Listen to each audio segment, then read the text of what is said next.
Good evening. Good evening, everyone. Welcome to the second lecture of the BPRO Prospective lecture series for the 2021-2022 academic year. Tonight, we have a great pleasure to have Kyle Steinfeld from UC Berkeley joining us for this lecture. I want to first of all thank Kyle because he was very patiently working around the different time zones and strikes that were taking place in London, and managed to organize this lecture, which takes place at a slightly different time than we usually have our events. I will briefly introduce him before the lecture starts. I want to say first of all that anybody should feel free to use the chat to post comments or questions. Perhaps they want to do that at the time in which a particular image or thought is put across, and I will take care of sort of gathering them up and discuss them with Kyle afterwards. Kyle kindly agreed to have a little bit of a kind of Q&A after his presentation. So the lecture tonight is titled Artificial Relief, and Kyle, as I said, is joining us from UC Berkeley. Kyle Steinfeld is an architect who works with code and lives in Oakland, so in the Bay Area in California. He's an associate professor at the University of California, Berkeley, where he covers two positions, that of Associate Dean for Undergraduate Affairs and Associate Director of the Master of Design. His practice and works through is a hybrid practice that works on creative work, scholarly research, software development, and through that he reveals overlooked capacities of computational design, finding no disharmony between rational and whimsical, finding the analytical and the uncanny, the lucid and the bizarre. His work is expressed through a combination of visual and spatial material. Through these, he seeks an undermining of the imperative voice so often bestowed upon the results of computational processes, and to express its place, a range of alternative voices. His work has been extensively published, at least for the past decade or so, and also extensively exhibited internationally. I just mentioned two of the many events I could have chosen.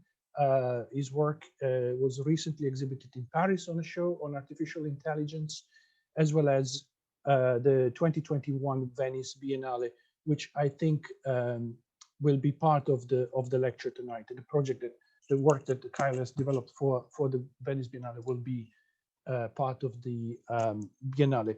I just also want to add one more thing, that somehow I was aware of Kyle's work in computational design, but there was a particular writing of his that caught our attention for this book, which I want to show you. Kyle is not allowed to do direct advertisement of his published material, but I can. In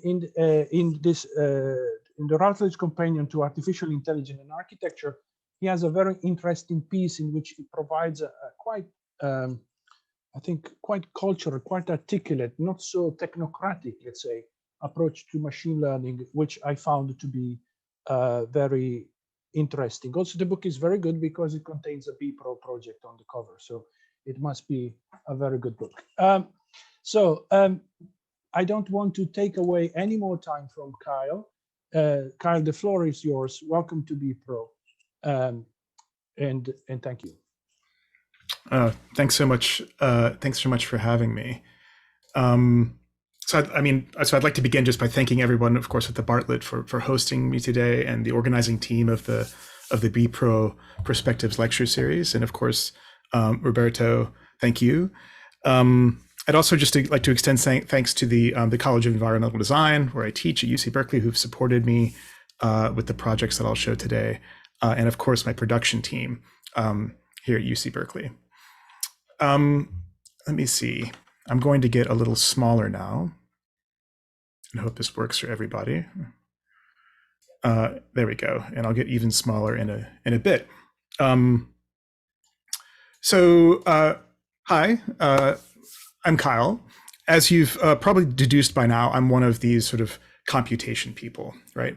And like many others working in this area, I think quite a bit about the, sort of the relationship between the creative practice of design and computational design methods. This is sort of what we're all in it for in this corner of the world. So I'd like to actually begin by contextualizing this talk within a larger question that resonates strongly with the corner of the world that I live in, which is this: can or will AI provoke a new aesthetics in architecture?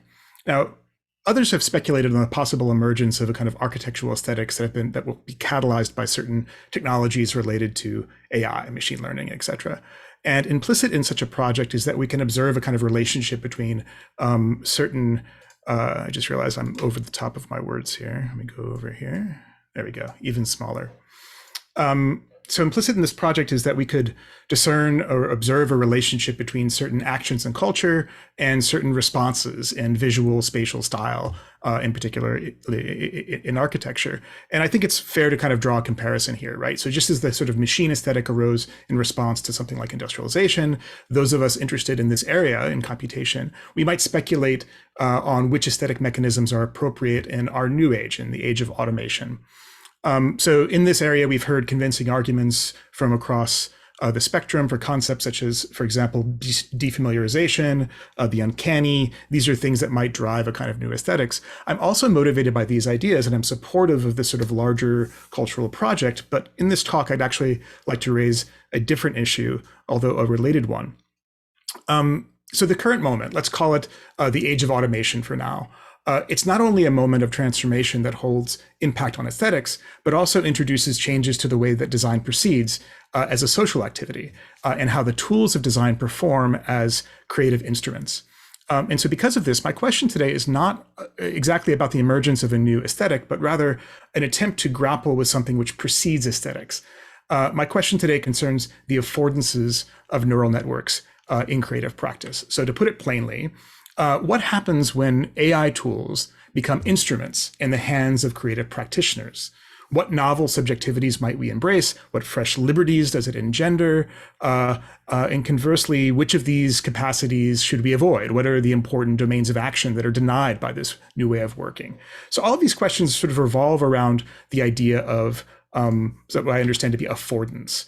Affordance is a commonplace concept in certain design traditions, but it's a widespread idea, for example, in UX design and industrial design, but it's something we hear less about in architectural circles, at least in my corner of the world. Affordance was first used as a noun. This was first proposed by psychologist James Gibson in 1977, and it was a way of getting at the quote complementarity of an artifact in an agent.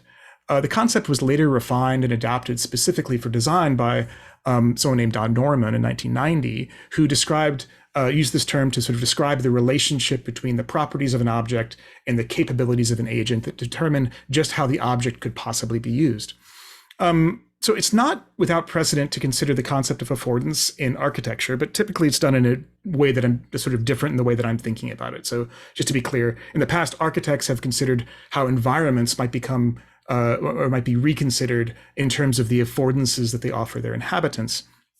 So there, the object is something like a building and the agent is something like the occupant. But here, I would like us to consider the affordances that technologies like machine learning offer creative practitioners. So here, for me, the object is something like a neural net and the agent is the designer. I'm going to get a little bigger for y'all because I don't have anything on the screen for a few minutes.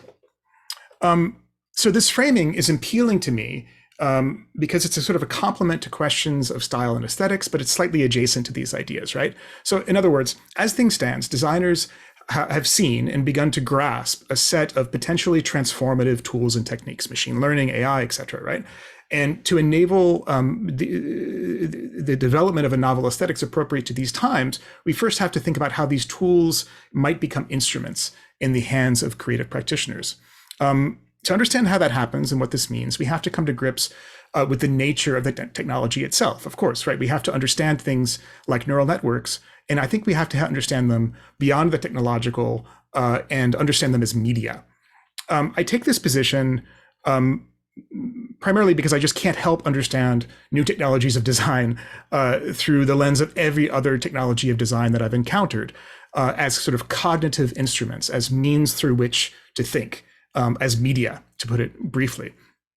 The way that I see it, we should understand neural networks the same way we understand mylar and basswood and graphite and pencils and vectors and splines and, I don't know, control points and components in Grasshopper or whatever, right? These are all the same in that they can be understood as a form of media in supportive of certain forms, different forms of craft.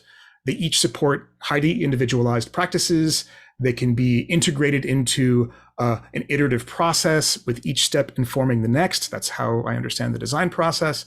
And in each of these, we can find qualities of expression of an author's quote unquote voice, right? So it's fine to think about the similarity of all those media that I mentioned and of neural networks taking its place among them. But designers, of course, select particular media for how it positions them differently from other media, how it uniquely links one's mind and one's hand and one's imagination, and how it enables a sort of different form of thought and a different sort of work. This is why we choose one media over another, right? So the question in my talk today is this: how can the neural net figure in the history of architectural media? Looking back, how will we understand the impact of this technology, and in what situations will we find advantages in selecting it over other media? So in other words, what will the neural network do to the architectural imagination? Or another way of putting it is, as I get smaller, what is the neural network for? This is a question of affordances, and to begin to answer it requires coming at the question from at least two angles, right? So why two? A little anecdote to explain. Think of a thing, right? Like, for example, a trumpet, right? We can understand, I'm not going to show a picture of a trumpet, but just imagine a trumpet. We can understand the affordances of a thing like a trumpet through an examination of its morphology. It's got a curled up metal tube. It's got a place that seems to like fit my hand. It has a small end and a large end. There's some keys on it. They're kind of funny. And air, you know, when air passes through it, some sounds come out of it, right? So this morphological approach would get us somewhere in understanding what a trumpet is, but we would learn entirely different lessons by examining a trumpet as an instrument of practice, right? So there, from that point of view, we would find an exceptionally wide range of cultures that kind of grow up around this instrument, from marching bands to jazz ensembles to ceremonies honoring fallen soldiers. So all the kind of cultural stuff that kind of builds up around such a tool. So to understand how aesthetics can emerge in relationships to tools, different aesthetics in relationship to perhaps the same tool, we have to understand the context in which these tools become instruments in the hands of people. So to understand what a thing is for, we have to understand both the inherent properties of the thing, its technical configurations, and the way it's understood in different cultures of practice. Both these points of view are super important. So with this in mind, I'd like to offer today only the briefest of reflections at the top of my talk about the first part, about the inherent affordances of neural networks, about their shape and what they do, right? And then I'm going to devote most of my time to views from practice, which is to say things I've learned by engaging in sort of creative practice with machine learning tools, stuff like that. Okay, so a very, very brief reflection on the internal nature of neural networks. It seems to me that because machine learning models are based on data, this technology is inherently and unavoidably a reflective one. It's a medium that must look back. And this is a tendency which I think very interestingly stands in sharp contrast to the tone of some of the dominant voices in design and computation today, which have, I think, rightly been criticized as being largely ignorant of the past. It also stands in contrast with the dominant, I would say, aesthetics of what we might think of as digital architecture. So in contrast with methods that seek to, let's say, quote unquote, capture the intent of a designer, the affordances of machine learning concern the tacit, unspoken, and unintentional bits of the world as we find it. It is a world described by the data set. And this stands in opposition to practices such as, I don't know, parametric design, rule-based design, emergent design, etc., each of which provide tools that encourage us to decompose design problems into smaller and smaller bits and then kind of rearrange them, right? That's the mechanism of like a parametric model. Machine learning is different. So we can observe that while instruments such as parametric design are about maybe first principles, the internal affordances of machine learning or machine augmented design, let's say, these are quite different. The currency of a neural network is the pattern. The very nature of a neural network is the mapping of input patterns to output patterns with no structured intervening representations, right? So what does this mean, the pattern? I'll offer, just because I want to keep this brief, a number of observations that sort of derive from that basic fact about the morphology of neural networks as creative instruments. Three sort of, let's call them axioms for how neural networks influence creative practice. So one, neural networks are inherently historical instruments. Insofar as they match patterns onto other patterns, their fundamental operation is recognition of kind of patterns drawn from the world, right? Second, neural networks are inherently imagistic instruments. And by this, I don't mean that they work on images, although many of them do, but in that they are kind of recognition machines, right? They operate on, think of images that we kind of carry around in our heads, right? So the kind of basic currency of a neural network, or its basic operation, has to do with recognition. And then finally, third, when we work with neural networks, we're operating as curators fundamentally, whereas CAD positions us as a composer, and maybe parametric design positions us as a kind of logistician. A generative neural network positions us as a curator of data, right? Of the kind of curating the kind of world as described by the data set that drives this neural network. Okay. So that is the briefest of accounts of like my view on the kind of internal sort of morphology of neural networks and how it might influence creative practice. I'll talk now about some kind of accounts from my own work, which are if I just talked about the sort of shape of the trumpet, I'm now talking about the way trumpets might be used in the world. I can only, of course, offer my own personal point of view, my own experiences of working with of neural networks, and but I think that these might begin to shed some light on kind of eventual cultures of practice that would spring up around this technology. I'm going to talk about three projects from the past very quickly in overview.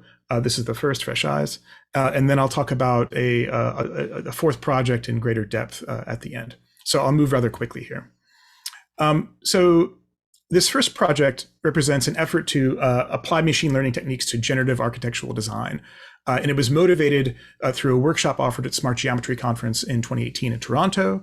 And through the development of the framework described here, we sought to demonstrate that generative evaluation might be seen as a new locus of subjectivity in design. So what do I mean by generative evaluation? So proposed in this project is a kind of modest modification of a three-step process that's well known in generative architectural design.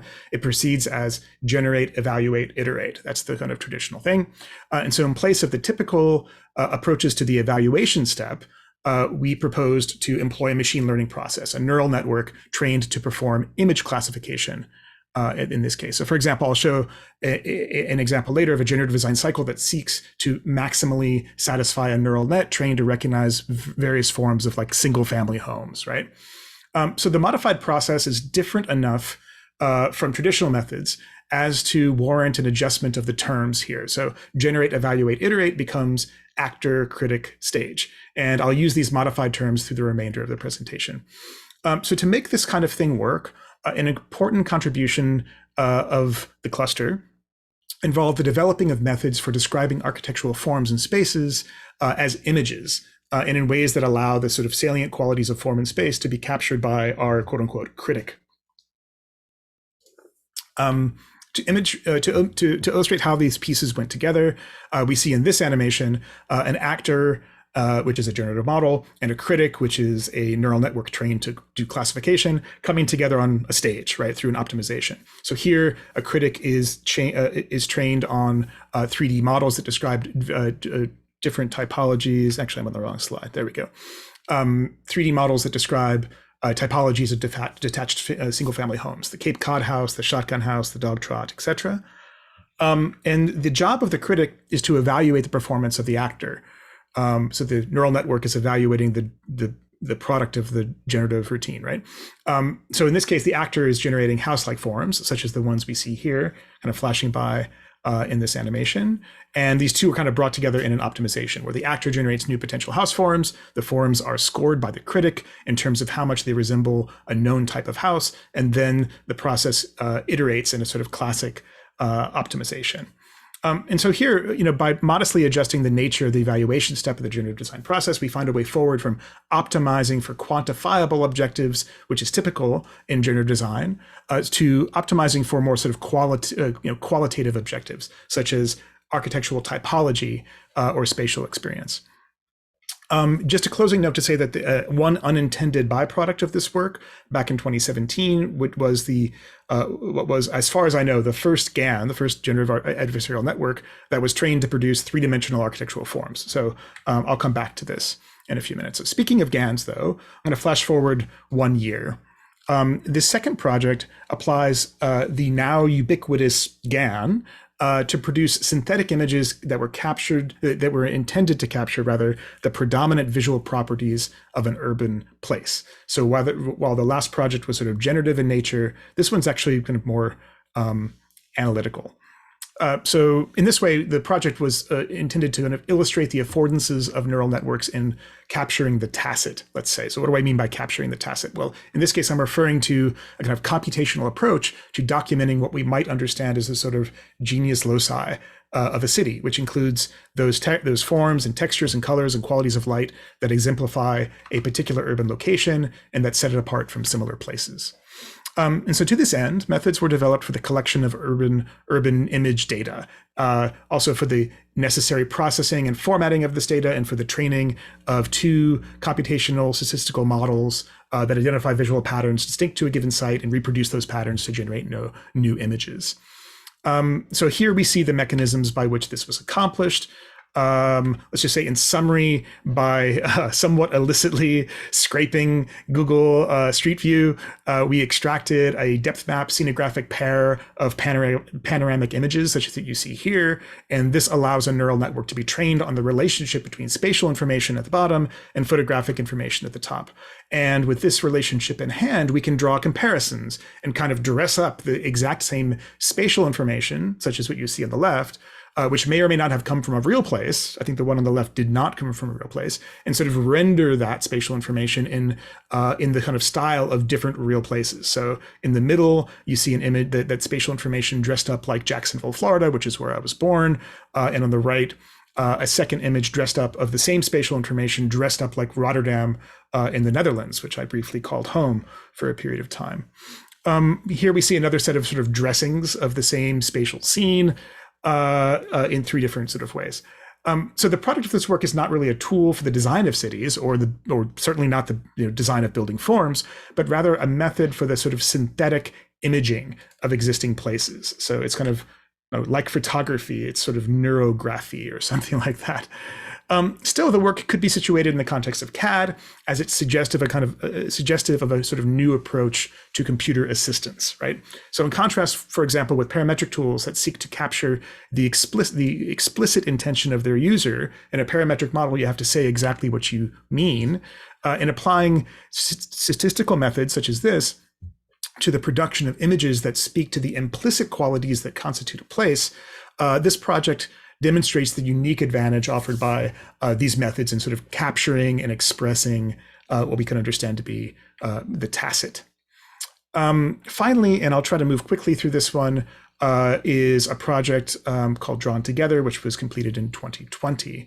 This last project second to last project, centered on the development and testing of an augmented architectural drawing tool that we called Sketch 2 Pix. This was an interactive application that supports architectural sketching, augmented by automated image-to-image translation processes. So here we sought to expand the reach of what can seem at times an obscure and difficult to access technologies. Here we see somebody drawing with strawberries. So we worked with students. So by removing certain technical barriers and by facilitating access for creative design practitioners who might not be well versed in the underlying technologies, no one who made these tools coded in any way, we sought to understand what might happen when novice designers were enabled to craft and interact with their own augmented drawing assistant. So to this end, an undergraduate research studio was conducted at UC Berkeley in the spring of 2020. Here, students trained their own neural networks to be kind of their own bespoke augmented drawing assistants. We termed these assistants our brushes, quote unquote, each of which was trained on a designer's own data and for a designer's own use in sketching architectural forms. So it's a sketching tool. You can see some of the processes of developing and employing them here in this animation. So this work included 1, the establishing of a training data set, 2, the training and validation of a neural network model, 3, the deploying of the model into a graphic sketching environment, et cetera, all of which was to facilitate a quote unquote conversation with a kind of AI partner in design, metaphorically speaking. Sketching with these AI partners became a kind of daily practice, and the studio was extraordinarily productive, especially at a time when at the onset of a global pandemic, I should note. So sketching, so by introducing sort of novice students to these experimental tools and processes based on ML techniques, we hope to uncover kind of original practices or new subjectivities that might arise through the use of these tools. And more than unpacking the details of the work, there's actually like kind of just 2 quick reflections that I would like to raise up as a way of framing what I'll talk about next. First, we can observe that the tools shown here function as a kind of novel and potentially effective form of an early design provocateur. It's notable that the images and the forms conjured by the kind of ML processes, they're not random, right? They're associations drawn from a specific body of experience that people chose to kind of build into their assistant. So this feature suggests a kind of novel form of kind of guided provocation, which has a history of being a useful sort of tactic in early stages of design. And it's a non-obvious affordance of a neural network, right? And it's also a form of subjectivity that we might not have otherwise anticipated. And then lastly, I'll just underscore what is perhaps a more obvious form of subjectivity, which is offered by machine augmented design in this case, which is that in the training of a Pix-to-Pix brush, we find a new authorial position, a new way of being an author in design. So in contrast to other modes of computational authorship, design action expressed through the defining of a training data set is curatorial more than logistic or compositional. This is in contrast to other modes of action in design. This is an action that could be regarded as well, it was regarded, frankly, by my students as kind of uncomfortably indirect, especially by those sort of new to the media. It was a kind of way of working which was suggestive of imagistic traits more than deterministic of formal or geometric ones. Okay. I think I'm okay on time. One last project. This one's sort of ongoing, or I guess kind of recently wrapped up. So moving into this, it's one thing to talk about the possible futures of machine learning and design, as I did at the beginning, and it's quite another to find applications for this technology in the present. To not only ask, what is the neural network for, but also, what is the neural network for, like right now? Like, what can I do with this? So this last project that I'll talk about it's ongoing. It's an active development, and I'll take a bit more time to unpack it because I think it speaks to the current state of things in the application of machine learning to design. So I'll talk about my motivations and also a lot of the details of the kind of realization of the project. The project really began with the start of the pandemic. The places you see here, synthetically on the left and kind of photographically on the right, this is where I live. This is my neighborhood in Oakland. This is where I found myself suddenly confined in the lockdown of March of 2020, as we all did. So I spent quite a long time taking walks in this neighborhood with my kids. And as we walked, at least when I wasn't, kind of fielding questions about the Legend of Zelda, Breath of the Wild, I found myself thinking about the kind of modest architecture of the buildings that were within walking distance of my home. In particular, I started thinking about these sort of ornamental elements, such as you see here pictured on the right. And in the kind of fever dream of the pandemic, the early time of the pandemic, I became obsessed with these little bits of architecture, how they're expressed as little deformations of stucco that hold imagistic qualities. They can look like flowers, or they can look like soft sort of ice cream, these kitsch little pieces of, I don't know, probably foam covered in plaster. They're applied to kind of recall some vague Western tradition, right? Greek, Roman, Italian, French, I don't know. It's hard to tell, and it hardly matters, right? So in their historicism, they play on our capacity for recognition and recall, right? And in their constructed illusion of high relief, they play on our tendency to perceive three-dimensional form. I'm talking about these little bits of architecture in Oakland. So these little optical illusions sprinkled all over my neighborhood, they began to seem really important in that time. And they offered each dwelling something of an identity, and they allowed me, us collectively, to differentiate one otherwise unremarkable home from another. Certainly there's precedent for architects working in such a fashion as we see here, but it struck me that this sort of modest and easily overlooked medium of architectural expression, it's suggestive of actually a yet to be explored domain of application for the technologies that I've just got done presenting, the ones I've been experimenting with for some time. And so walking the streets of Oakland in 2020, it occurred to me that certain strains of contemporary architectural form making hold resonance with certain threads of imagistic pattern making found in machine augmented visual art, which I'm also into. So it seemed plausible for there to be some resonance here, some way to make existing neural networks that are kind of available now to make these instrumental in the domain, this domain of architectural work, to bring existing technologies, most of which are based on raster images, such as the one you see here on the right, bring these to bear on a sort of generative architectural sculptural ornament, which became the project, right? There's nothing inherent, I should say, in the existing technology and neural networks that leads us to raster images. Indeed, there's actually creative applications of machine learning that span different representations, text-based models, graph models, some models that operate on 3D boundary representations, fully 3D stuff.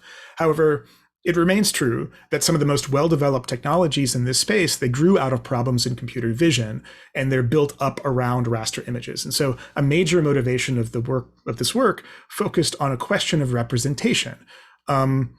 What can we do with raster images in architecture? It's not something that we typically use as a sort of generative tool. After all, the two images we see here, they appear to hold they hold no important conceptual distinction, do they? Rather, the difference to me appears to be a matter of representation. One of these operates in 2D on pixels, the other one in 3D on polygons. But can we bring these two things together? So with these thoughts in our heads, a team here at UC Berkeley and I got to work. And we sought to understand if the raster representation that dominates much of the technical foundational work in machine learning could be adapted to describe architectural form in more robust ways. And since our subject matter concerns architectural sculptural relief, initial experiments examined this sort of illusion of depth in relief, such as we see on the left. Recalling the sort of fresh eyes work from 2018, we began experimenting with variations on a traditional depth map. So a depth map or height field, this is a form in which, in which raster data is used to encode the displacement of a plane along a single axis. Lighter pixels are displaced more, darker pixels are displaced less. And this format is well known and is standard in a range of practices. GIS uses it to talk about topography. It's used as kind of bump maps and renderings, etc. So as an initial experiment, we wanted to see if we could train a neural network to generate synthetic depth maps that describe interesting forms. To up the ante a little bit, we developed a kind of, quote, homebrew variation of this depth map form that encodes depth information from different directions at the same time, from the front and the back, into the separate channels of an RGB image. So it's on the one hand, it's an interesting technical question as to if a neural network can capture and reproduce patterns that are encoded in this way. But we were also interested to know if our GAN was able to capture the, quote, form language of the test subjects shown here. Form language, what do I mean? Well, as you can see, this, of course, is Squirtle, who is a Pokemon. On the previous slide was Totoro, the king of the forest. So I think you can see the form language we were hoping to reproduce, a kind of category of forms that are kind of discernible, right? And as you can see here, we found some modest success. This is a synthetic Pokemon. This is a collection, I guess I should say, an animation of possible synthetic 3D-ish Pokemon figures, right? They're not really fully 3D forms. I guess maybe they're 2.5, 2.75 dimensional, but they are fully 3D printable. I can send you a file of one of these fake Pokemons if you'd like. And they're produced by a kind of GAN generated two-sided depth map, right? So the synthetic depth map on the left, there's the left, and a form derived from this depth map on the right. So these are the same thing described in two different ways, right? So I would claim a kind of modest success with this early experiment for two reasons. First, it's clear that the architecture of this existing GAN, this is style GAN 2 in this case, has successfully learned a distinct language of 3D-ish forms described as raster data, right? So the depth map representation is somewhat abstracted away from the 3D geometry on which it is based, but the GAN learned anyway, right? Which is great. The results have a kind of Pokemon look to them, and they look like Pokemon or Totoro, so that's a success, right? They kind of have unpacked or kind of encoded a form language here. But I also find it compelling that a relationship is established between a descriptive format, the depth map, and a three-dimensional form, the Pokemon shape, that is not only amenable to being learned by a neural network, but it's also suggestive of a fabrication process. I like that kind of linkage, right? So, what I mean here is the constraints of a two-sided depth map. Those map nicely onto certain fabrication constraints related to, for example, CNC milling, right? So I think it's cool that we could easily mill one of these shapes really, quite easily. So with this early success under our belt, frankly, the project drifted a little bit as we attempted to extend this technique into more complex scenes and more detailed forms that we felt were necessary to match our ambitions for architectural application. We built a kind of one-sided layered version of the 3-channel depth map, which was intended to capture human forms and gestures. And the results were, right? We were unsatisfied. There were several reasons for this. Probably our data sets remained quite small. The artificiality of the subject matter was, frankly, less than compelling. We didn't have real people. We had these synthetic, these fake people. Ultimately, I think we began to encounter the limits of a traditional depth map of our representations. And no matter how many channels we introduced or how many directions we extruded from, the synthetic form still felt really flat and kind of directional in comparison to those precedents that really inspired us. So if we were to see the project progress, we would need to shift our thinking somehow. We decided to look further afield.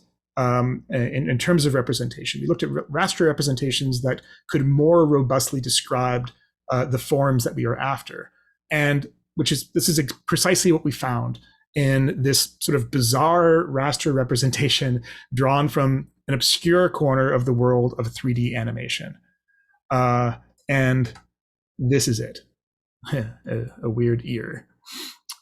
What is this bizarre form of raster representation? Well, it's called a vector displacement map, and it turns out to be a pretty good way of representing sculptural form in a way that's understandable to a raster-based neural network. Vector displacement, it's a relatively obscure approach to digital modeling, and it was developed originally for character design and animation applications. This format addresses a problem of depicting geometrically detailed sculptural forms in a kind of lightweight and portable way. So rather than relying on 3D geometry for certain details, like an ear, excuse me, under this format, it can be kind of described in a different way. It's applying a 3D surface as a kind of image map and then displacing height and direction relative to the surface. So a simple way of understanding this approach is to refer to its ancestor, which was the depth map that I described earlier. Those are sometimes called height maps or bump maps, as I said. And if you've worked with rendering software, you're probably aware of these, right? So very simply, a grayscale image is mapped onto a 3D surface, and then the surface is displaced, during the rendering process, as I described before. A vector displacement map functions in a similar way, but it extends the technique to capture a kind of broader range of forms. So here, displacements are stored not as pushes or pulls along a single direction, but rather along a vector of arbitrary length and direction. So this vector information is separated into its X, Y, and Z components, and then stored as the RGB channels of a full color raster image. Vector displacement maps have found relatively widespread application in a relatively niche practice of 3D character animation. So in that practice, people use the same technique to kind of transfer details from one model to another, and as a kind of stencil or stamp tool in 3D sort of sculpting applications. So to my knowledge, vector displacement maps have not been used in architectural design, at least not yet, and I think they should. But there seems to be some real resonance here between the kind of sculpting interfaces offered by contemporary character modeling software, such as ZBrush, as we see on the left, and the kind of kitschy stucco deformations that dominate North Oakland, such as you see on the right. So there seemed to be something here that was worth exploring. Having uncovered this format, our team here at UC Berkeley worked tirelessly to develop novel methods for representing 3D polygon meshes as 2D vector displacement maps, and for testing the applicability of existing neural network architectures to this format. Just a really quick technical sort of discussion of how this works. A sample form described as a polygon mesh, shown on the far left, that's a base form, the given form. It's squashed onto a plane. Imagine just squishing that, with displacements between points on that plane and locations in the 3D mesh stored as vectors, separated into X, Y, and Z components. And the vector information is stored as the RGB channels of a raster image. That's the middle image, right? So the middle image is the same thing as the thing on the left, right? So that image is amenable to a GAN, right? We can train a GAN on that. And it's also able to be later reinterpreted as a vector displacement to reproduce similar three-dimensional forms, such as the image on the right. So this is a round trip. There's no AI here. It's just 3D polygons to raster image displacement to back to displaced surface, right? So that's just a kind of round trip, no AI at all. So we developed methods for applying this process to a constrained family of polygon mesh forms. And it's notable that this method, it cannot describe arbitrary forms. It's just, just like in the height map studies that I showed previously, there are rules to this. Forms have to be open on the backside, for example, in order to be squashed down to the plane, et cetera, et cetera.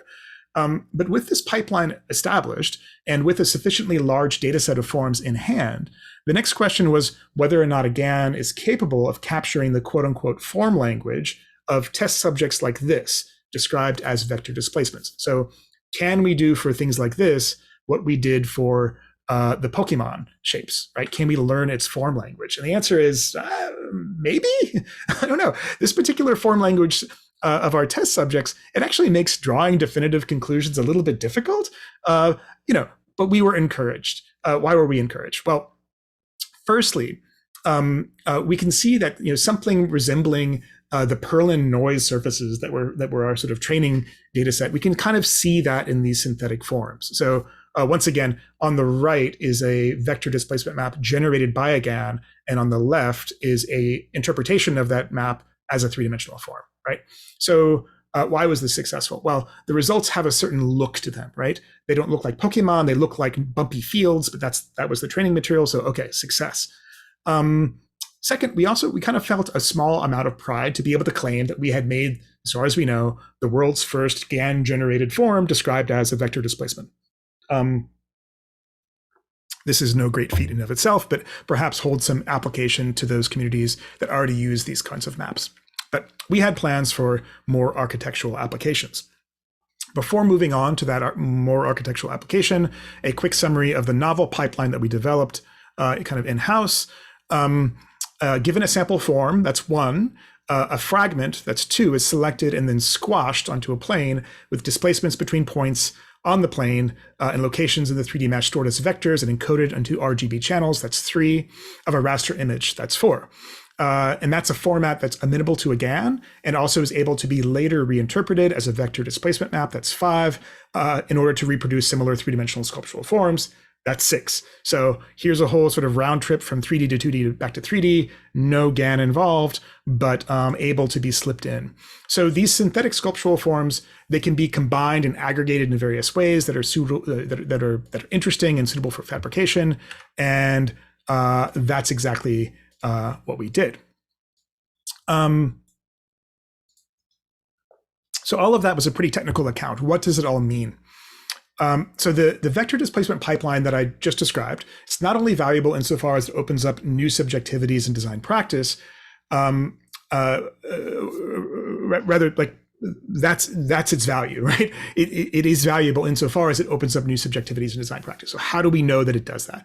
So with that in mind, we sought to substantiate that the techniques hold some value in capturing and generating designs for synthetic architectural relief. And that led us to develop this project, which was produced for display at the Italian Pavilion of the 2021 Architectural Biennale. And here, a data set of fragmented and decontextualized historical sculptural relief underlies the generation of forms such as you see here. Given our position of the centrality of data in this kind of creative work, given our sort of that's our sort of value statement, is that the data is central. The project required a reference, a sort of historical piece that functions as a starting point, an object to consider or reconsider. And so for this, we turned to the ancestor, maybe the great-great-grandfather of those kitschy little sculptural stucco details found all over North Oakland.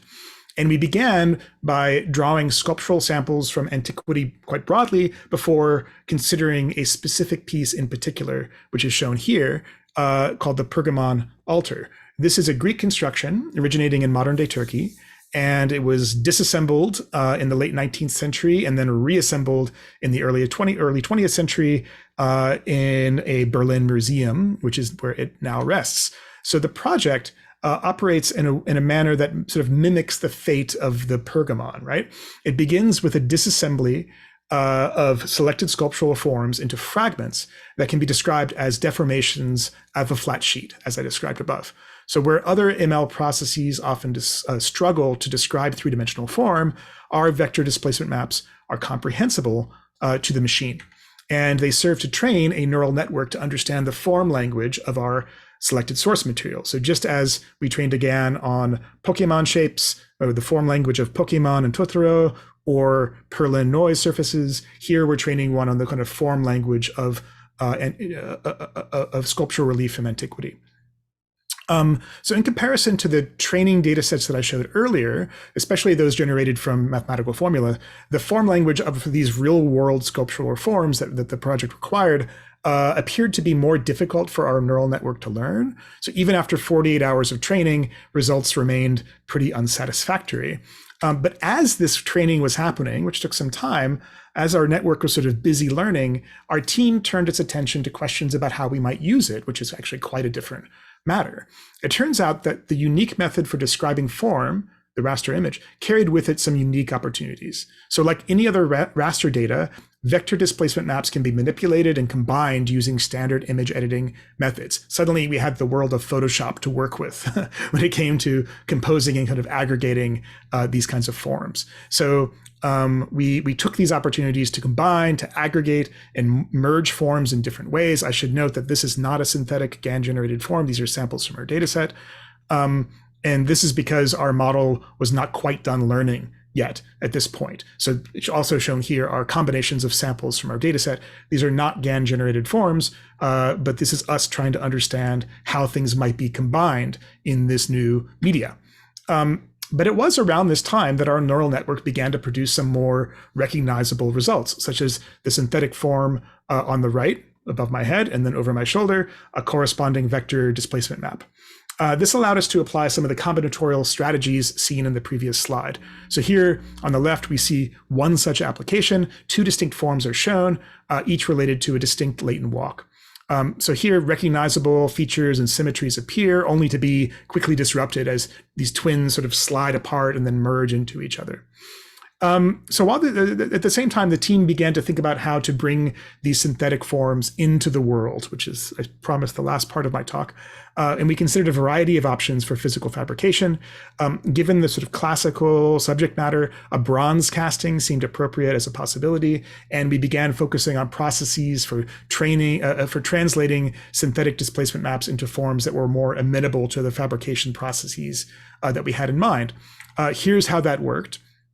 We began with a kind of raw, quote unquote, synthetic form that is fairly directly derived from the GAN generated vector displacement map. It looks something like this. The single figure represented here is fairly clear and well bounded, and the base plane is discernible. So you can see the face, right? You can see the head in that sample very clearly.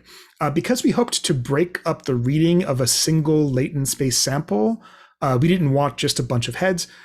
We processed things a bit further by breaking up an individual sample into this sort of simple geometric tiling that allowed for easier aggregation and also human intervention after the thing had been generated. We also started thinking about practicalities at this stage, such as material thickness, labeling, etc., and also began thinking about an approach to arranging the pieces in aggregate. So here we applied the compositional strategies that I demonstrated above, and we're thinking about the kind of rhythmic symmetry of a frieze pattern found in traditional ornament or Western ornament. But here it's adapted to the kind of walk of a latent space of a GAN. The GAN, of course, is trained on Greco-Roman sculptural forms in high relief. So this is the installation as it was proposed a couple of months ago. We might term this sort of composition or this work a kind of latent aggregation, which is to say a physical assembly, something like a classical frieze, comprised of non-repeating samples from the latent space of a GAN. Right? The pieces are modular, and while the position of each within the aggregate is fixed, individual orientations are adjusted, rotated, in order to kind of break down the singularity of the samples and to encourage a kind of multiple simultaneous reading of the form. So we were thinking a lot about how this kind of form would be perceived. A bit about the kind of realization process. This began with a kind of printing of GAN-generated forms on a standard SLA printer using filament designed for investment casting. These prints were then cast in bronze at a foundry about an hour south of Oakland. This scope of work required 48 samples to be cast using a lost wax process. Here we see some of the pieces as they arrive from the foundry. They're a little smaller than what we hoped, but we had to reduce due to cost constraints. Here it is in its kind of raw state prior to finishing and mounting and patina. And of course, even in a kind of highly digital process, such as I've described here, there's a great deal of manual work involved in bringing a kind of physical piece like this into the world. So here we are deburring a brass mounting plate, which is then welded on the back of each piece. Here we see the process of applying a cold patina. We used liver of sulfur solution, which is a fairly dark patina, almost black. And here we see the piece as installed. Outside of the process I've detailed above, the ambition of this piece is to evoke some suggestion of the historical material from which it's formed, some vestige of the kind of form language inherited from the Pergamon altar in particular, while also becoming something quite different. And so I hope that this piece engages a viewer by kind of hovering in that kind of uncanny space, the kind of boundary of individually recognizable forms, and also kind of manifesting as a kind of differentiated field that suggests the latent space of the GAN. I'll leave you today with these slides that just show pieces in detail shots of the final piece. Maybe I'll leave this up during the discussion portion, but I'll just conclude very, very quickly with a summary thought about the project, which I feel like I hope that it stands as a kind of illustration of two things. One, that image-based neural networks do indeed hold application in the generation of synthetic architectural sculptural form. So the raster format, even though it dominates in the space of things like GAN, machine learning, because of its inheritance from computer vision, this format does still hold potential application to us architects who often work in 3D. Second, I hope that it stands as an illustration that the data set remains a kind of key point of intervention in a machine-augmented process. One must take a position on the data.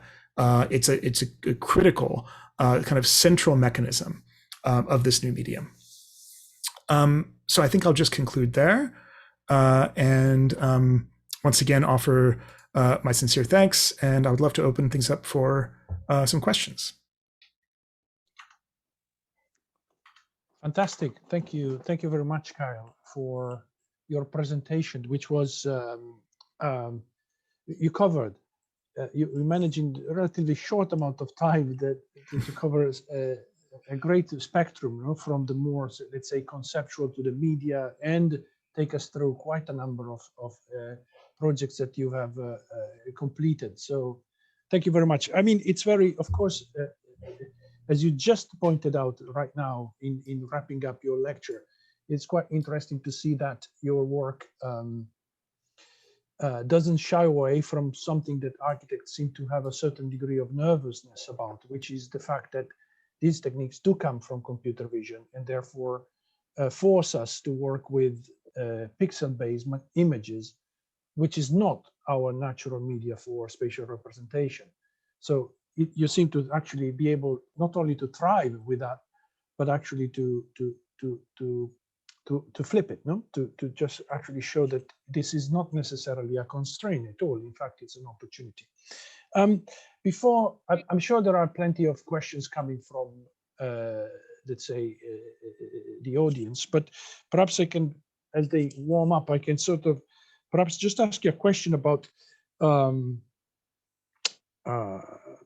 the notion of aesthetics, I suppose, which was one of the categories you introduced in the first part of the lecture, which means how you think. You also mentioned the trumpet, no, as a potential analogy for thinking how these the morphological versus the performative can be played together. So the question is really more about how do you think we can talk about the end result? That is, once we have embraced media, its constraints and opportunities, once we, let's say, as you said, have liberated certain subjectivity and entered the realm of aesthetic, what can we say about it? What can we say about aesthetic, basically, in terms of critiquing the work that is produced? And then I think Mario will, I will go to Mario for the next question. Yeah, thank you. So I think that, I mean, yeah, thank you for that question. In a way, I'm sort of dodging the question of aesthetics, aren't I? And I think that I'm more comfortable talking about affordances and to talk about my own experiences with the way in which different tools open up new subjectivities, new authorial positions as an author, because I think that the question of aesthetics operates much more. It's more of a question for historians, and is something which gets constructed. I guess I'm more thinking about something like style. It's something that gets more constructed looking back on what folks like me did, more than by folks like me, right? So I think so. In many ways, I'm sort of dodging that question, but also trying to open up a space where we can be reflective and thoughtful about what these tools do and how they encourage us to think or open up new spaces of subjectivity in kind of different ways. So it's really something of a dodge, which is why I'm attracted to that concept of affordance. Yeah. Thank you so much, Mario. Yeah, can you hear me? Mm-hmm. Yes. Oh, good, because I never attended a lecture from a telephone, which is what I'm doing now. So it's a new experience to me. But first of all, congratulations, a brilliant presentation and outstanding work with deep theoretical, historical, and technical implication. On the technical side of the matter, I know nothing, so I shall not speak. For a little I know, all that we are doing now with GAN applied to image processing derives from two seminal papers published in 2014 and 2015. The first by a guy called Ian Goodfellow, I think he's now at Google, and he was the first to explain how to use GAN to manipulate, meaning machine learning to manipulate images, but more importantly, a paper which was published a few months later by a German team, I think, where they introduced this notion of style transfer, which is what more or less most of our students are doing around the school, around the world. Everyone is doing that right now. Now, computer scientists often rediscover the wheels to some extent with new technical tools, because what they call style transfer, which is analyzing a data set, extrapolating some common traits, and then using these common traits to produce a new universe of images which have something in common with the original data set, is something which in the classical tradition has a name. It is called imitation. And on the topic of imitation, or style transfer, if you prefer, the classical tradition has produced thousands and thousands of pages of speculation, philosophical reflection, etc., etc. This is more or less what we are doing now, and it is a groundbreaking tipping point, because if we think in technical terms, all the technical tools for image processing from the Renaissance until 20 years ago were about the mass-produced production of identical copies. Engravings, woodcuts, photography, it's all about reproducing identical copies. What GAN are doing now with style transfer is the automation of the mass production of similarities, not identicalities. The mass production of similarities, or let's dare to say it, the automation of imitation. So what the classical tradition has been trying to define from Plato, not Aristotle. Aristotle was not into that, but from Plato to the Renaissance, Marcellus Ficinus, till Quatremer de Cancy, Gottfried Semper, etc., now we can automate it. In true artificial intelligence way, we don't know how it works. It's a black box. We know what we put in, we know what it gets out. In that, we are not 1 inch more advanced than all our predecessors. But now we have a machine to do that, which is fantastic. It is an extraordinary analytic tool. As an art historian, which I was by training a long time ago, this is paradise, because now we can use technical tools to investigate what we have been trying to do as humans for 25 centuries. Fantastic, outstanding. But as an architect and as a designer, I have to question. Imitation has to do with ornament, basically, which is what 19th century architectural theory was mostly about. Which is why at some point we invented the modern movement, because we wanted to move out of it. We wanted to do something else. So that begs the question, is that all there is? As an analytical tool, it's paradise. As a creative tool, it's a slippery slope, because in a sense, we are back to where we were before Corbusier and Gropius and Mies said, stop imitating, do something else, and do something socially useful. So the main question you mooted at the very beginning, what is this for? I think we don't have an answer yet. When we find a way to actually use it for architectural purposes, it will be an analytical tool as well as a creative tool.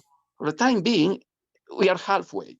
As an analytical tool, it's mind-boggling. Never mind, art historians will never understand what it is about because we're done. But at some point we should tell them. Now there is a machine that could do what you've been trying to do for 2 centuries. Good, that's a revolution. As in a design context, I think we still have to find out what to do with this magic tool. I mean, I'm full of admiration for what you're doing. We have to start. Someone has to start somewhere, and you're doing just that. But I have the impression this is only the beginning. Tell me what's next. I think there's some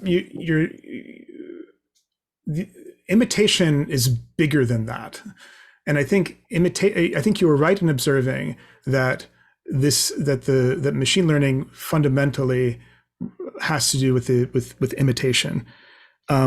but I don't. But I think that the observation that this limits that imitation is about ornament, I would disagree with that connection. So yes, you're right. You're right. You can imitate everything. You can imitate the structural design of an I-beam. That is certainly not ornament. You can imitate structure. You can imitate. And arguably, all of creative action could be. No creative action happens in a vacuum. This is a very particular idea that has to do with, like, going to first principles as a source of kind of invention or novelty, which is a modernist ideal, and I see that very expressed very strongly in certain tools computational tools that exist now. That's how people talk about parametric modeling, is like going to the first principles of a simulation, or if I build up these parts, then it generates this new thing. Rule-based design is based on this idea of first principles as well. Whereas imitation is a very different thread, but a strong thread in creative practice, which goes well beyond ornament. And I think, and similarly, so style. So this is not just a observation of style transfer in particular as a technology. I would say all data-driven generative statistical methods, all of machine learning is imitation. It's data-based. So there's something derived from a data set. However, and I think you're also right in observing that the work I've been doing on this is an ornamental work, the ornamental piece that I've made, and I think that we're going to be there for a while as architects. But I think that has less to do with an inherent feature of this tool and more to do with its immediate application. So, like, style transfer, for example, can operate on images. So you give it a picture of a horse and you give it a picture of a zebra. It can recolor the horse to look like a zebra, right? It can operate, but it's more abstract than that. You give it if we each keep a spreadsheet of our finances for the month, and you do it one way and I do it another way, we can do a style transfer, right, between these spreadsheets, right? So it's abstract, and so because of that, and that's why I'm so interested in the question of representation and trying to squeeze more out of raster images, because it's a non-traditional, at least currently non-traditional architectural media. But these techniques will eventually, I'm not the one to do it, I don't have the technical chops, will be applied to things like 3D forms. And so then what will it mean so instead of the raster image being the thing that is imitating and potentially mixed, right? Because this is another feature of creative work through imitation. I want an image which is whatever, 5% Van Gogh, 10% Picasso, or something like that, right? What if the underlying representation is not images, but spatial organizations, right? Or structural approaches, or temperatures and sensations. I mean, any of these things could be eventually adapted to people are working. The interesting space to me in this area, which I have not accessed, is the machine learning models that operate on music, because music, so images, I think, is a stretch for us as designers, three-dimensional designers. Music, like architectural representation, treads between the sort of symbolic and the imagistic. You can describe music as a series of discrete symbolic notes, right, or MIDI, right, which is a computational way of programming a keyboard or something. And this, I think, holds a lot of application. It's more similar to the way we think about art. For example, there are those that are like working with a floor plan, the floor plan GAN. I think this is highly misguided, because a floor plan is not an image, right? And it cannot be treated imagistically. Once it starts decomposing into pixels, a door falls apart, a window falls apart. When I draw a door, I'm thinking about a singular object. And there's a disconnect between doing that and representing it as an image. But the music GANs, the people who are working with generated synthetic music, I think can operate symbolically. And that's a really interesting space. Yeah. Thank you very much. Now I understand what was wrong in my remark. Imitation, well, we often use it. We apply it to ornament because that's easier, and we have to start somewhere, and that's where it's easier to start. But in fact, we have seen many examples, misguided, as you pointed out, of imitation, meaning using style transfer to plans, which is of course absurd. But what I have to retain is that imitation can be applied to any data set. It may be applied to heating, ventilation, and air conditioning, structural design. And then it becomes a strategy for problem solving, which is what artificial intelligence was always about. So, yeah. Thank you. I made a step. Good. Thank you very much. I know more than I did 1 hour ago. Oh, I'm honored. Thank you, Mario. I have to go to do some snow shoveling before it freezes, because otherwise. So, congratulations, and see you the next time. Thank you. Thank Bye. you. Thank you, Mario. Great to see you. Thank you, Mario. I think that Frédéric Migarou raised his hand a minute ago. I don't know if Frédéric wants to. Okay, I think he's turning his camera on. So sorry to just you you mentioned music, and it was exactly the point of my not a critique, but of course, because music is working on time, and this is absolutely fundamental, and notation on time. And first of all, congratulations for this research, because I was a little bit upset by the research on GAN, developing patterning systems through images. Of course, we spoke about the plans, and you can give the name of Chailloux and others. Working on those kind of typologies, and quite unhistorical. And I like your reference to history with the pergamon, and because I think that GAN is not only a simulation tool, simulating reality, it's the opportunity to absorb history. And of course, it's, in a way, it could be the end of the radical end of the postmodern period. It's possible to really absorb all the grammatic or grammatologic approach of architecture through typologies, of course. And of course, this is there is an idea of identity and morphologies, and just to speak about urban patterns. And as it was an extraordinary domain of research between the end of the Second World War, I don't want to go back to the origin of urbanism, but to the 70s, 80s, when postmodern was triumphant. And it's possible to work with the library. And it's the point of my critique, because you go back to patterns, and of course, in digital, it means we can go back to recent architects like Greg Lynn, Alicia Andrasek, many others. Lars Priborg, for example, very close to you in a way, Lars Priborg, in the use of the pattern, and of course Michael Ansmeyer. And I produce most of those works, why it can be. It's easy for me to speak about. You're still in this line using GAN as a breaking tool, and it's a breaking tool. But why to stay at the level of patterns? And this is the problem. Imagine the same thing using and at the end, using the pergamon, you work with the a shape. You know, it came as a transfiguration of a morphological approach of the faces, bodies, and of the pergamon. And you lose the library. The library is not anymore around. You are working, yes. And why? Because imagine the same work, but working with a structure, for example, architectural structure. Immediately, you could have a more evident applications and more evident opening. Working with largely library, for example, why not? I don't know, but assembly of steel structure, for example, an enormous library, and to turn it to generative. The main part of your work is to use GAN in a real generative way, and of course, your final object is really for me very interesting, because it's the first time I see a research using GANs as a generative tool, and this is the main point.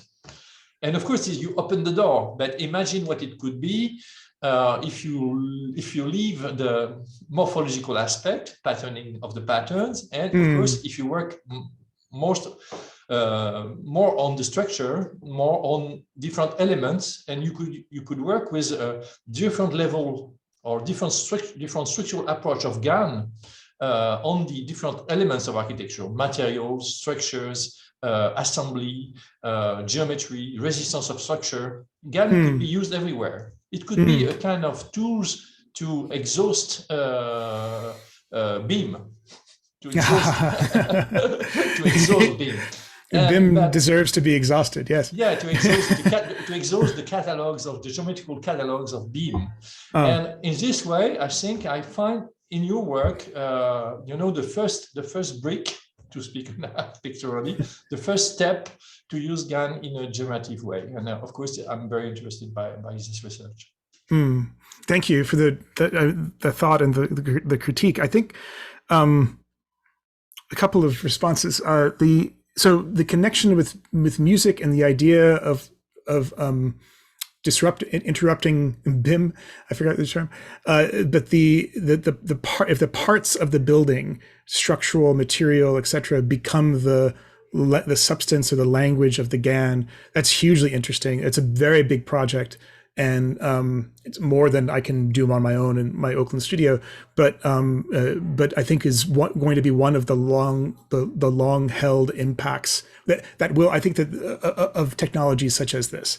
Certainly, I think in your observation of the patterning and the comparison to Lars Spreebrook and Elisa Andersek, it's this, right? It's like that this is the result, which is something, it recalls things that we were doing in the early 2000s. It recalls a similar kind of feeling and output that a parametric model that an early Grasshopper script would do. I agree.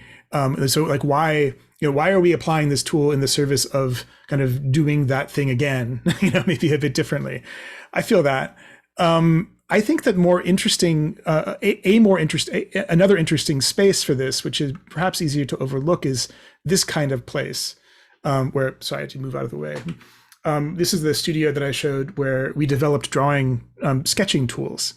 My question is our expectation, do we call something generative?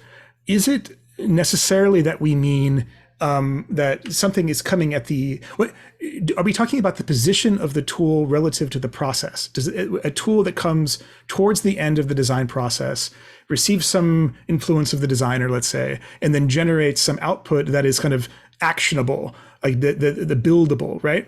It's happening at the later stage of the design process. Something like this, I think, is generative. It doesn't make something that I can then go make, right? It doesn't do the design for me, but it's something which is happening at the beginning of the process, and I can choose my influences and kind of shape my early conception of the design in collaboration with whoever I want to build into this sort of sketching partner. I don't know. What do you think? What I wanted to say is just imagine the temptation to use GAN to organize new catalogs, to new typologies, and and of course it's a tool of power as it is for face recognition. Of course, catalog of people, and I think that many architects will have surely in the future the temptation to a kind of meta postmodern attitude working with new catalog. What I like in your work is the fact that working on a mutation of morphologies, you are developing a dynamic system. But the danger is, like for Lars Spreebrook, is to preserve the identity of the pattern. What is interesting is to solve identities, of course, and to define new moving singularities, like in music. And it's just what I wanted to say. But you did it in a way. Thank you. I hear you. Great, thanks, Frederic. I thought that the Pergamon was also chosen for that as being such an important piece for the history of art itself as a discipline. Not art itself, but the history of art, the historiography of art. I thought that you also wanted to play with the role of the Pergamon, the symbolic role of the Pergamon for the history of art, which is also, of course, a discipline that has to do with library catalogs and organization of basically a database, of things that have happened before us, basically. That was very. The Pergamon was the most important subject debated by the first aesthetician at the beginning of the 20th century. Exactly. I can give you a list of famous aesthetic writers or philosophers developing an enormous polemic about the Pergamon. But it's another story. That's fascinating. I would appreciate such a list. I was unaware of that. Yes. Sorry.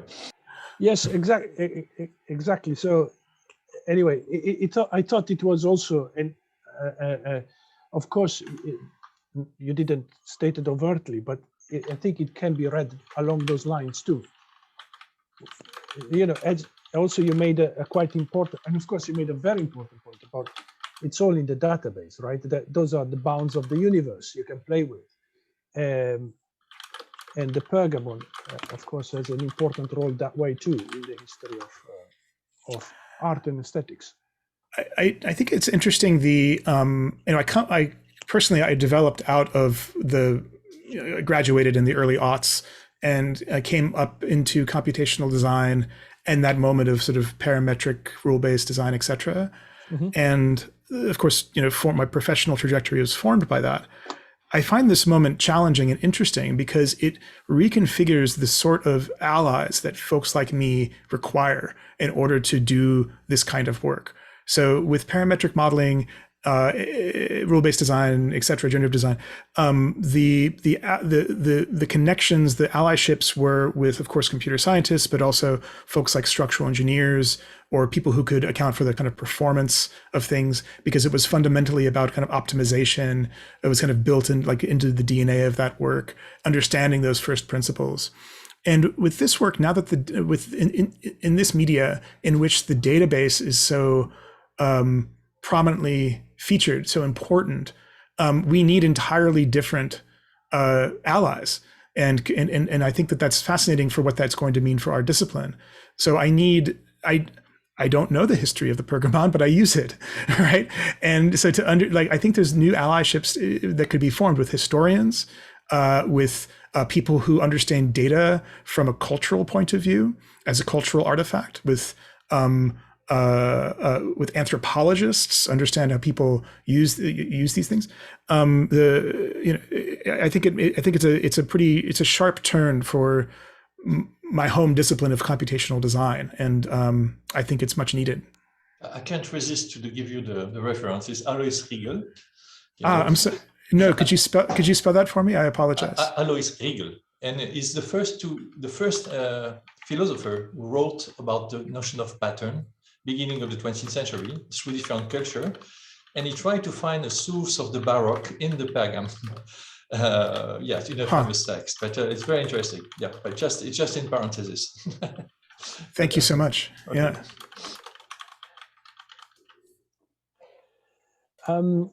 I'm wondering if there are other questions from let's say the people that are in the meeting, in the lecture meeting at the moment, that want to sort of step up. No, I just. Philippe, please. No, I just want to thank Kyle for the really nice lecture, but I don't have specific question, but it's really nice. Thank you.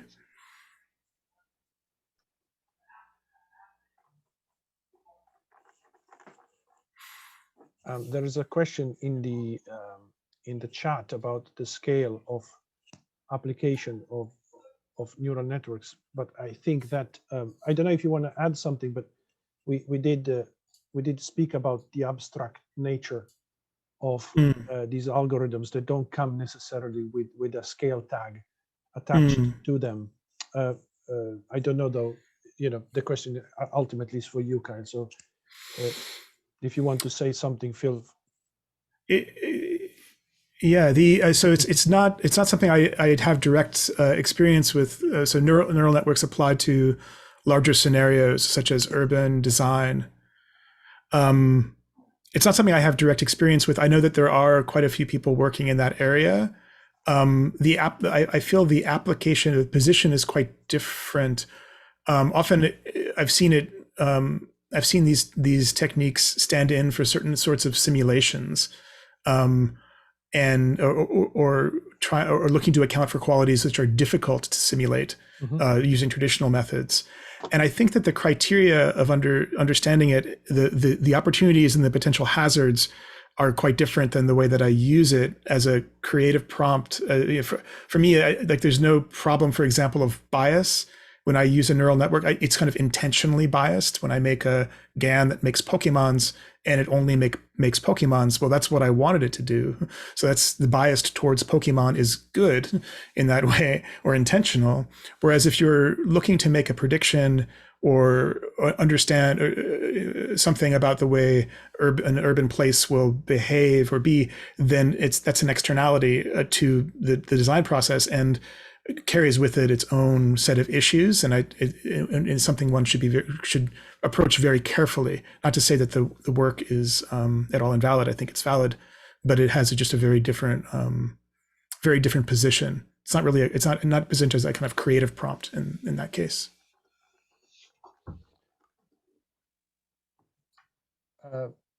I think that our program in urban design utilizes quite a lot of machine learning techniques. So this could be, let's say, it would be fantastic if we could invite you to see some of the work and see what you think about some of these techniques applied to a different scale. That'd be lovely. Yeah, thanks. Barry, I think you may, please go ahead, Barry. Yeah, and Kyle, thanks so much for the lecture. I'm one of the staff here on BPro, and we're approaching some very similar topics and challenges. One of the things that I was quite struck by was the way that you talked about computer-aided design as compositional, parametric design as a logistic, and somehow this computer-augmented design is curatorial. And I think what I'm interested in sort of to hear your thoughts on is that there's quite a few people just now talking about the potential of AI to give communities empowerment to somehow design their built environment. But somehow it feels a bit like a fake choice. You know, it's somehow like Henry Ford saying you can have your car in any color as long as it's black. And I think what I'm quite interested in your thoughts on is this idea about what is the role of the architect working with these tools? And are they almost curating the curation? Or what's the role of the architect in allowing maybe public engagement with these tools and their curation of potentially a built environment that you maybe suggest in your presentation? That's quite a woolly question and not very direct, but hopefully you get to the core of what I'm asking. I think so. I don't know if you will know, I'm struggling to remember the name of this reference. There was, back in the 60s or 70s, a woman who wrote about various kinds of participatory design, and she put forward something called the ladder of participation, which talked about, from everything from kind of deep participation, kind of co-design, a true co-design process, versus sort of ones that are there as sort of kind of decoys or false participatory processes. So this is, of course, been a question in that area for quite some time. And I don't know if there's anything inherent in this particular tool or technology which fundamentally upsets that. I imagine one could make a tool using machine learning or whatnot that is deeply participatory and engages with communities in real ways, or one could very easily make, as we are often want to do in tech, ones that are not truly participatory, or just kind of dressings. And I don't think there's anything necessarily inherent in the tool, but that would force one outcome or another. But it is interesting to think, which is not to say that tools are neutral, of course, right? They are not at all. And I think that I celebrate this, the potential of things like neural networks in design as opening up, I'm trying to quote myself, a new domain of authorship, right? A new way of operating as an author, which is the construction of the data set, the curation of the data set, right? So now I can, my students made their own little drawing, sketching assistants by choosing what the data that this tool was trained upon, and therefore how it responds to interactions from the students, right? So I celebrate this as an opportunity. Of course, it's also a hazard, isn't it? In that, oh God, imagine the worst scenario of it. You remember the paperclip in Microsoft Word in the late 90s? There was this little many on the call might not remember, but as you were composing a document, there would be a paperclip in the lower right-hand corner, and it would say things like, "Oh, it looks like you're writing a letter. Let me help you with that." And then it attempts to kind of fill out the letter in a very standard way, right? So this is that was not exactly AI, right? But this is the danger where like our tools become smart, and I'll use that term intentionally, in ways that are domineering, right? Or that feel that feel constraining to their users or to their audience. And so this technology, of course, does open up an opportunity to build more robust sort of quote unquote co-design tools, and then give them to communities, I suppose, to kind of pull the levers on and work with. But it doesn't necessarily mean that those are going to be used well, of course. I feel like I've only half answered the question, because it's not simply the new domain of authorship, right? It's right. So here's a potential hazard as well that's more inherent in the nature of this tool, which is not neutral. The data, once anything is trained, once a machine learning model has been trained on a data set, the data set is undiscoverable, right? It's gone from the trained model. And broken are any linkages, right, that might become important, influential, or immoral at times, right, that's based on that data. So there's no way of discovering if I don't know, let's imagine a future scenario where an architect has a distinct style, and then someone comes along and trains a model to reproduce that style and make new buildings. This is not possible right now, of course. Make new building designs that effectively replicate that style. There's no way to prove that this is what's happened once the training set is gone. It's just the neural network and its configuration remains. There's no way for that person to sue, right?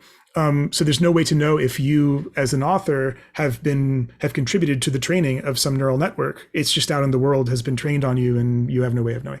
So this is another danger in terms of like the reconfiguration of authorship, of application, of communities that may be the source of the source material for training, and also the end users of such a thing. It all gets very complicated and obscured, doesn't it? Yeah. I have no answer for this question, but it's certainly something that we should be careful of. Thanks very much, Kyle.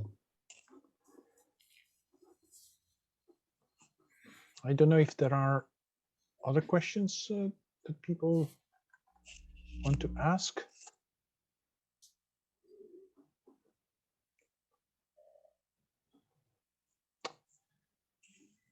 Okay, I think that maybe we've kept you for long enough, and therefore I would like just to thank you for great lecture and also great conversation that we managed to have because of the lecture you delivered.